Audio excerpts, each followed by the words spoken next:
ونصلي ونسلم على رسوله الكريم أما بعد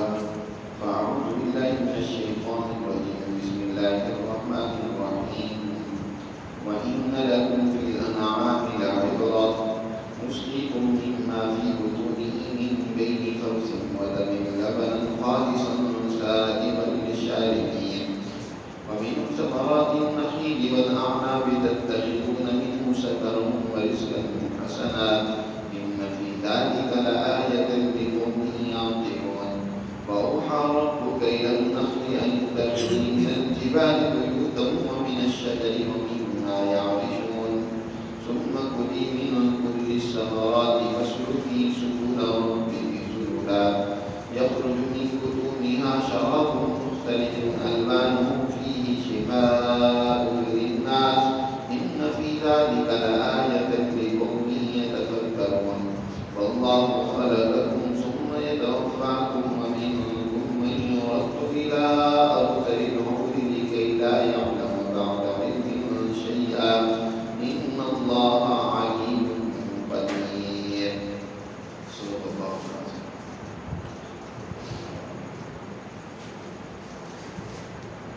سورہ نحل کا یہ رکوع نمبر 8 ہے. اس میں اللہ سبحانہ و تعالی نے اپنی نظام ربوبیت سے انسان کو متنبہ اور خبردار کیا ہے کہ جو مالک مطلق تمہاری ربوبیت کا انتظام کیے ہوئے ہے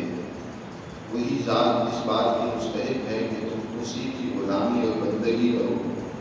اس کے سوا جس قدر کی تعبدی طاقتیں قوتیں ان سب کا انکار کرو. دیکھو اس کی حکمت، اس کی قدرت، اس کی صنعت اور اس کی ربوبیت کس طرح وہ چوپایوں میں تمہارے لیے بہترین خالص مرغوب اور پسندیدہ دودھ اس کی نہریں اسے جاری کرتی ہیں. اس میں ذرا غور و فکر کرو. اللہ تعالیٰ فرماتے ہیں وَإِنَّ لَكُمْ فِي الْأَنْعَامِ لَعِبْرَةً، بے شک تمہارے لیے انعام بھی چوپایوں میں اور خاص طور پر وہ چوپائے جو دودھ دیتے ہیں لعبرۃ یقیناً بہت بڑی عبرت اور رہنمائی کا ذریعہ ہے. عبرت کہتے ہیں کہ ایک چیز سے گزر کر دوسری چیز تک پہنچ جانا. اسی کو فن اعتبار بھی کہتے ہیں، یعنی ایک چیز کو سامنے رکھتے ہوئے دوسری چیز کو قیاس کر کے اس سے رہنمائی لینا، سبق حاصل کرنا. قرآن مقدس میں جگہ جگہ پر مسلمان جماعت کو، انسان کو عبرت حاصل کرنے، یعنی ایک جو واقعہ، ایک جو مثال بیان کی گئی ہے اس کے ذریعے سے آگے اور رہنمائی حاصل کرنا، اس کا حکم ہے. یہ فرمایا فَاعْتَبِرُوا يَا أُولِي الْأَبْصَارِ، اے بصیرت کی عقل رکھنے والوں عبرت حاصل کرو. فَاعْتَبِرُوا يَا أُولِي الْأَبْصَارِ.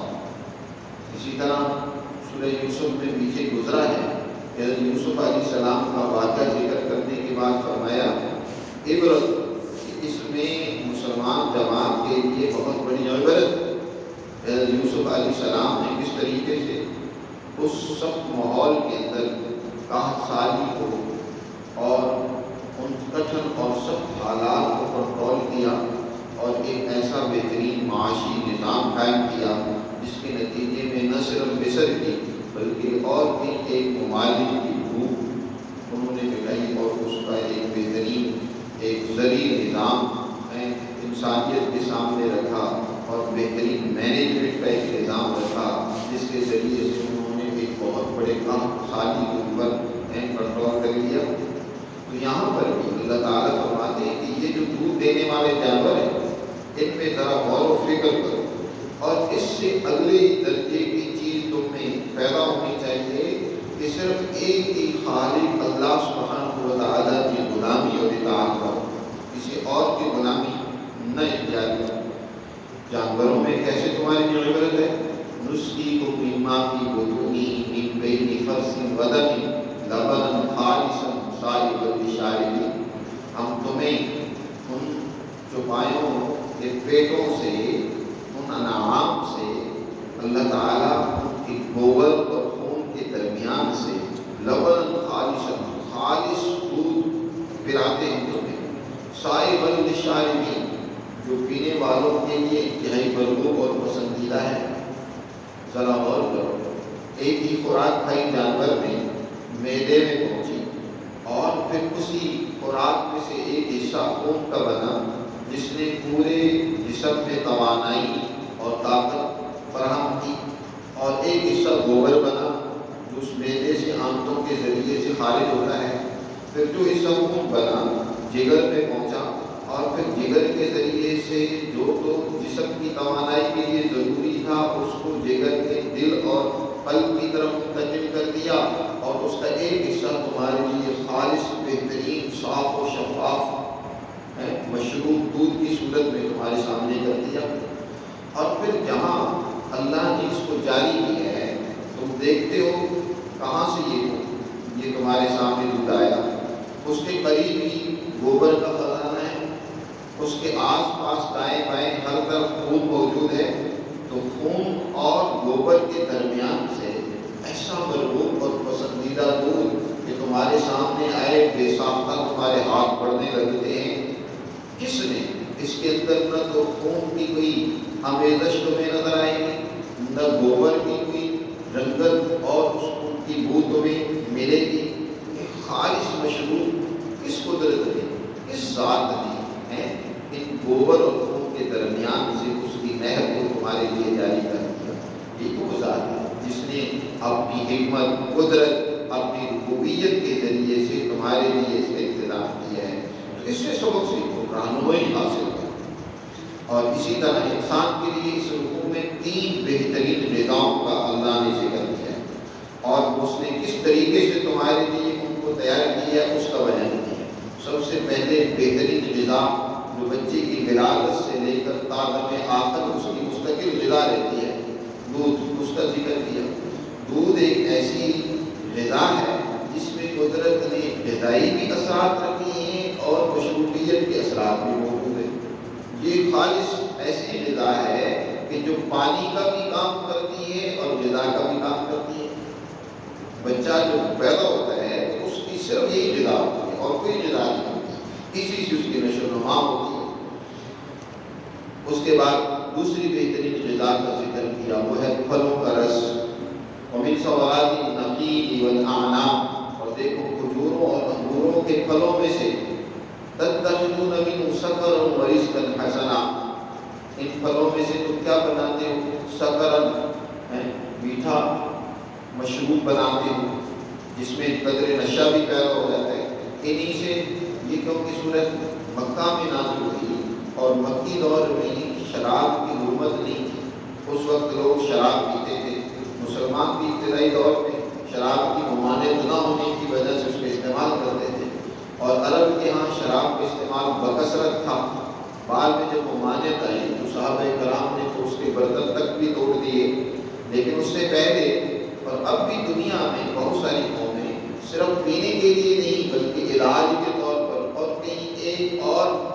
ضرورتوں کے لیے بھی شراب بنتی ہے۔ پھر شراب کا ایک درجہ وہ ہوتا ہے جس کو نبیذ کہتے ہیں، جس میں ایسا سکر اور نشہ پیدا نہیں ہوتا کہ انسانی عقل کو معاف کر دے، بلکہ اس کے اندر ایک طاقت و قوت پیدا ہو جاتی ہے، جس کو نبیذ کہا جاتا ہے کہ جب آپ کھجوریں یا انگور کسی برتن کے اندر ڈال کے رکھ دیتے ہیں تو صبح کو ان کو مکس کر کے پی لیں تو ایک ٹھنڈا مشروب ہوتا ہے، جو عربوں کے ہاں یہ نبیذ کا استعمال اکثر ہوتا رہتا تھا۔ تو فرمایا دیکھو تم کھجور سے، انگور سے، یہ کیا کھجور ہے؟ مٹی کی اندر تم نے ایک گٹھلی کو ڈالا، اس مٹی نے ایک ایسا بہترین درخت اور پودا تمہارے سامنے کھڑا کیا جس کا ایک ایک دانہ اپنے اندر انتہائی درجے کی غذائیت لیے ہوئے ہے۔ انگور کو دیکھو کہ ایک ایک دانہ اپنے اندر انتہائی درجے کا بہترین مشروب سموئے ہوئے ہے، اس کا ایک ایک دانہ اپنے اندر ایک گویا کے بہترین مشروب کا بہترین گلاس ہے۔ وَالْأَعْنَابَ تَتَّخِذُونَ مِنْهُ سَكَرًا، کہ جس سے تم نشہ آور چیزیں بھی بناتے ہو، وَرِزْقًا حَسَنًا، اور تمہارے لیے اس کے اندر بہترین رزق کا بھی انتظام اس نے کیا ہے۔ إِنَّ فِي ذَلِكَ لَآيَةً لِقَوْمٍ يَعْقِلُونَ، بے شک اس میں یقیناً نشانی ہے ایسی قوم کے لیے جو عقل سے کام لے، غور و فکر کرے، عقل سے سمجھ سے کام لے کہ اللہ نے کس طرح ان پھلوں کے اندر توانائی اور طاقت و قوت رکھی ہے۔ اور یہ دونوں پھل خاص طور پر انگور اور کھجور، جیسے دودھ مکمل انسانیت کے لیے غذا کا درجہ اور مقام رکھتا ہے، اسی طرح طاقت و قوت کا بہت بڑا ذریعہ ہے یہ انگور اور کھجور۔ اس کا استعمال انسان میں انتہائی درجے کی توانائی اور جوانی پیدا کرتا ہے۔ اور یہ تیسری نعمت ذکر کی ہے اور جو انسانیت کے لیے بہترین شفا کا بھی ذریعہ ہے اور بہترین مشروبی ہے، وہ ہے شہد۔ فرمایا وَأَوْحَىٰ رَبُّكَ إِلَى النَّحْلِ، اور حکم دیا تیرے رب نے النحل شہد کی مکھی کو کہ ان اتخذ من الجبال، اوحا وحی سے ہے، وحی کا معنی اصل ہوتا ہے مخفی اور پوشیدہ طریقے سے ایک اشارہ کرنا، ایک حکم دینا۔ وحی میں بھی جو انبیاء علیہ السلام پر وحی آتی ہے تو وہ عام لوگوں کے سامنے نہیں ہوتی بلکہ مخفی ہوتی ہے، اور ایک مخفی طریقے سے اللہ کا حکم جو ہے پیغمبر کی طرف منتقل ہوتا ہے۔ ایک تو یہ وحی ہوتی ہے، وحی نبوت، اور اس کے علاوہ ایک وحی ہوتی ہے جو وحی طبی کہلانی چاہیے، جو اللہ تعالیٰ حیوانوں کو بھی عطا کرتے ہیں، یعنی انہیں طبی طور پر ان کی طبیعت اور مزاج کو جیسے اللہ نے بنایا اس کے مطابق ان کی رہنمائی بھی اللہ تعالیٰ ذہنوں میں اور دماغوں میں ڈال دیتے ہیں کہ تم نے یہ کام اس طرح کرنا ہے۔ یہاں اسی وحی طبی کا ذکر ہے۔ فرمایا تیرے رب نے شہد کی مکھی کو حکم دیا کہ ان اتخذی من الجبال بیوتا، کہ تم پہاڑوں کے اندر اپنا گھر بناؤ، ومن الشجرۃ ومما یعرشون، اور اسی طرح درختوں کے اندر، جنگلوں کے اندر درختوں کے اوپر تم کیا بناؤ، اپنا گھر بناؤ، ومما یعرشون، اور اسی طرح یہ جو چھپر اور ٹٹیاں تم بناتے ہو، اس دور کے اندر آج بھی دیہاتوں میں لوگ جو ہے اپنی گرمی میں دوپہر کو بیٹھنے کے لیے چھپر سا بنا لیتے ہیں، تو اس کے اندر بھی شہد کی مکھیاں کیا اپنا گھر بسا لیتی ہیں۔ فرمایا ان میں تم اپنا گھر بناؤ، پہلا حکم تو یہ دیا گھر بناؤ، اور شہد کی مکھی اپنا گھر تیار کرتی ہے، چھتا بہترین اس کی فنکاری، اس کی بہترین ہنرمندی، کہ ایسا گھر کہ جس کے اندر موم اور اس چھتے کو اس کی مسدس چھتا ہوتا ہے، اور اس مسدس چھتے کے تمام اضلاع برابر ہوتے ہیں، کہ اتنا ماہر انجینئر وہ شاید بستر اور پرکار سے بھی اتنے برابر اس کے سوراخ نہیں بنائے گا جتنی شہد کی مکھی ان سوراخوں کو برابر بناتی ہے کہ کوئی اس کا ایک ضلع بھی دوسرے ضلع سے کم و بیش نہیں ہوتا، برابر ہوتے ہیں بالکل۔ اور پھر ان میں سے اس نے ایک ایسی بستی آبادی کی ہوتی ہے جہاں ان کے بچے رہتے ہیں، ایک بستی آبادی اس چھتے کے اندر ایسی ہوتی ہے جہاں جو ہے شہد جمع کیا جاتا ہے، وہاں شہد محفوظ ہوتا ہے، اس کو ایسے محفوظ کر دیا جاتا ہے کہ اس کو کوئی نقصان نہیں پہنچایا جاتا۔ اور اسی طرح ایک حصہ جو ہے وہ بڑوں بوڑھوں اور اس طرح مریضوں کے لیے بھی ہوتا ہے۔ انہوں نے ایک بہترین گویا کہ ایک مملکت اپنی اندر قائم کی ہوتی ہے۔ جو لوگ جانوروں کی ان زندگی پر تحقیق اور ریسرچ کرتے ہیں، ان میں ایک علامہ کمال الدین دمیری بھی ہیں جنہوں نے ایک حیات الحیوان کے نام سے ایک کتاب لکھی ہے، جس میں انہوں نے شہد کی مکھی کی بڑی خصوصیات پر بڑی گفتگو کی ہے، تفصیلی گفتگو کی ہے کہ شہد کی مکھی کس طریقے سے اپنا گھر بناتی ہے۔ پھر ان کا ایک امیر ہوتا ہے جس کو یعصوب کہا جاتا ہے، سب اس کی اتباع اور فرمانبرداری کرتے ہیں۔ پھر اس کی سیکورٹی فورسز بھی ہوتی ہیں جو اس شہد کے چھتے کے باہر منڈلاتی رہتی ہیں ہر وقت۔ جب شہد کی مکھیاں وہ شہد چوسنے جاتی ہیں، شہد جمع کرنے کے لیے جاتی ہیں، تو ان میں سے اگر کوئی مکھی زہریلا مادہ چوس کر واپس آتی ہے تو سیکورٹی فورسز کو فوراً پتہ چل جاتا ہے اور اس کو تنبیہ کرتی ہے، ایک تو اس سے شہد چھین لیتی ہے، وہ اندر لے جانے نہیں دیتی، اور ایک دفعہ بھی، دو دفعہ بھی، تین دفعہ مسلسل جب وہ حکم عدولی کرتی ہیں تو پتہ چل جاتا ہے کہ یہ جو ہے نا مجرم بن گئی ہے، یہ گویا کہ ہمارے خاندان کو نقصان پہنچانے والی ہوتی ہے، اس کو قتل کر دیا جاتا ہے۔ آپ دیکھتے ہیں شہد کے چھتے کے نیچے بہت ساری مکھیاں مری ہوئی ہوتی ہیں، در حقیقت وہ ان کو سزا ملی ہوتی ہے، اس سزا کے نتیجے میں ان کو قتل کر دیا جاتا ہے جی، وہ سیکورٹی فورسز ان کو قتل کر دیتی ہے۔ اور پھر یہ شہد کی مکھیاں جب شہد لینے جاتی ہیں تو بعض اوقات بہت دور دراز نکل جاتی ہیں جی، کہیں پہاڑوں میں چلی جاتی ہیں اور کہیں بہت دور ویرانوں میں، لیکن قدرت نے ان کو ایسی عقل و بصیرت دی ہے کہ وہ اپنے چھتے سے کتنی دور کیوں نہ چلی جائیں ان کو واپسی کا راستہ نہیں ملتا۔ وہ جو ہی وہاں سے شہد چوستی ہیں سیدھا اوپر اٹھتی ہیں اور وہ اپنی منزل کی طرف بڑی تیزی کے ساتھ پہنچ جاتی ہیں کہ راستے سے بھٹکتی نہیں۔ ہو سکتا ہے کہ انسان بھٹک گیا اپنی منزل کو، لیکن یہ بھٹکتی نہیں، اپنی راستے کو بہت محفوظ رکھتی ہے۔ اسی کا قرآن نے یہاں بھی ذکر کیا کہ اللہ تعالیٰ ارشاد فرماتے ثم کلی من کل الثمرات، ہر طرح کا پھل تم کھاؤ۔ شہد کی مکھی کو اللہ نے خود دیا، اور پھر فسلکی سبل ربک ذللا، اپنے رب کی فرما برداری کرتے ہوئے جو اس نے راستے تمہارے لیے متعین کر دیے آنے جانے کے، ان راستوں پر چلتی جاؤ، ان راستوں پر بڑی وہ تیزی سے واپس آتی ہے۔ یخرج من بطونها شراب مختلف الوان، اور اس شہد کی مکھی کے پیٹ سے مشروب نکلتا ہے،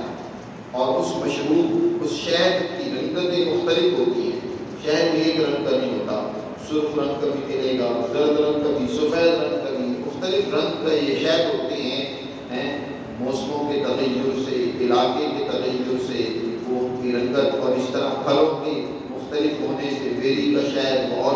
رنگت کا ہوگا، اسی طرح دوسرے ایک درختوں کے شہد اور کلر میں ہوں گے، تو مختلف الوان جن کی رنگتیں مختلف ہوتی ہیں۔ شفاء للناس، اس میں انسانیت کے لیے کیا ہے؟ شفا ہے۔ اللہ نے اس میں بڑی شفائیت رکھی ہے، لیکن شفا یاد رکھو، جس چیز میں قدرت نے شفا رکھی ہے یہ اسی وقت شفا حاصل ہوتی ہے جب اس کا استعمال اس کے قانون کے مطابق ہو۔ اگر قانون سے ہٹ کر کسی چیز کو استعمال کیا جائے گا تو باوجود اپنے اندر وہ خصوصیت رکھنے کے، لیکن جب ایک انسان اس قانون کو توڑتا ہے تو پھر اس کو فائدہ حاصل نہیں ہوتا۔ کتنی مقدار میں شہد لینا ہے اور کس قسم کے مریض کے لیے شہد مفید ہے، وہ جب استعمال کرے گا تو یقیناً اس کو شفا ہوگی۔ نبی کریم صلی اللہ علیہ وسلم نے ارشاد فرمایا لِكُلِّ دَاءٍ دَوَاءٌ، ہر بیماری کے لیے اللہ نے دوا مقرر کی ہے۔ کوئی ایسی بیماری نہیں ہے جس کی دوا نہ ہو، لیکن شرط یہ ہے کہ ایک تو اس بیماری کے مطابق دوا کا استعمال ہو، دوسرا اس کی مقدار اتنی ہو جتنی مقدار اس بیماری کو دور کرنے کے لیے کافی ہوتی ہے، کم و بیش نہ ہو۔ تو جب اس مقدار کی اس بیماری کے مطابق کوئی دوا استعمال کی جاتی ہے تو لازمی قدرت اس کو شفا عطا فرماتی ہے۔ اس طرح شہد کے اندر اللہ نے بڑی شفائی خصوصیت رکھی ہے۔ ایک صاحب آئے نبی کریم صلی اللہ علیہ وسلم کی خدمت میں، انہوں نے کہا اللہ کے رسول میرے بھائی کا پیٹ بڑا خراب ہے، اس کو پیٹ میں تکلیف ہو رہی ہے، آپ بھی اس کے لیے رہنمائی فرمائیں۔ آپ صلی اللہ علیہ وسلم نے فرمایا جاؤ شہد پلاؤ اس کو۔ اس نے شہد پلایا لیکن تکلیف دور نہیں ہوئی، پھر وہ حاضر ہوا، اس نے کہا اللہ کے رسول میرے بھائی کا پیٹ بڑا خراب ہے، آپ رہنمائی کو ایموشن لگے ہوئے تھے، کل